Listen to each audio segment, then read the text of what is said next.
નમસ્કાર દર્શક મિત્રો, આપ જોઈ રહ્યા છો વિક્રમ ન્યૂઝ. હવે જોઈએ અગત્યના સમાચાર. કેન્દ્રીય ગૃહમંત્રી અમિત શાહ દ્વારા સંસદ ભવનમાં બાબા આંબેડકર સાહેબ વિરુદ્ધ કરેલ ટિપ્પણી બાબત બાબા આંબેડકર સાહેબ વિરુદ્ધ અમિત શાહે કરેલ ટિપ્પણીથી દલિત સમાજમાં રોષ. ધોરાજી દલિત સમાજે અમિત શાહના રાજીનામાની માંગ સાથે યોજી વિશાળ રેલી. રેલીમાં અમિત શાહના પોસ્ટર ફાડી અને પોસ્ટર પર બૂટ ચપ્પલના હાર પહેરાવી અને રોષ ઠાલવ્યો.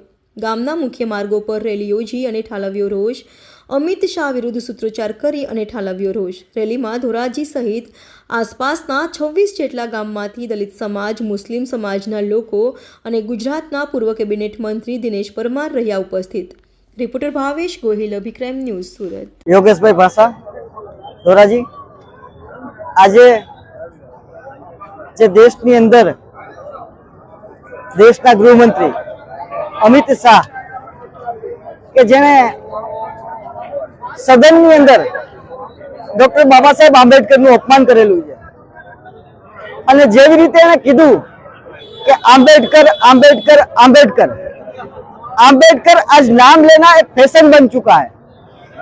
अगर आप इतनी बार भगवान का नाम लेते तो 7 बार स्वर्ग की प्राप्ति हो जाती.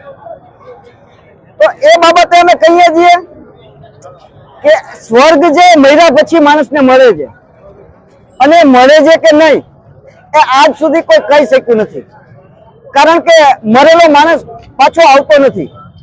તો અમારે આવા સ્વર્ગની જરૂર નથી, પણ અમારે આ ભારત દેશની અંદર જીવતા જે સ્વર્ગ મળે એ સ્વર્ગની જરૂર છે.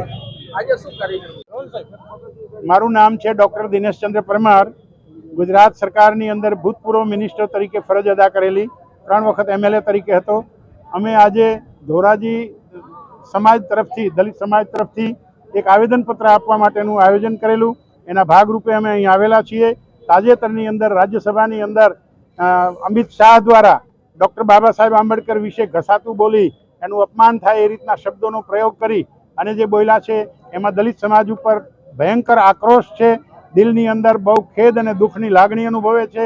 એટલે પોતાનો અભિવ્યક્તિ કરવાના ઉદ્દેશથી આ આવેદનપત્ર આપવાનું નક્કી કરવામાં આવેલું છે. અમિત શાહ એક વખતના તડીપાર પોતે અને જજ લોયાના મર્ડરની અંદર પણ જેના વિશે શંકા રાખવામાં આવી રહી છે, અનેક એન્કાઉન્ટરો કરાવ્યા. આવા માણસ જ્યારે દેશના ગૃહમંત્રી હોય એનાથી બીજી મોટી કમનસીબી દેશની કઈ હોઈ શકે. અનુસૂચિત જાતિના સમાજના લોકો નક્કી કરી લીધું છે કે ડૉક્ટર બાબા સાહેબ આંબેડકરના બંધારણને જરા પણ આંચ આવવા પ્રયત્ન થશે તો અમે જાનની બાજી લગાવી દઈ અને એના માટે લડી લેવાના છીએ. અત્યારે દેશની અંદર ધર્મતંત્ર અને લોકતંત્ર બે વચ્ચેની લડાઈ ચાલી રહી છે.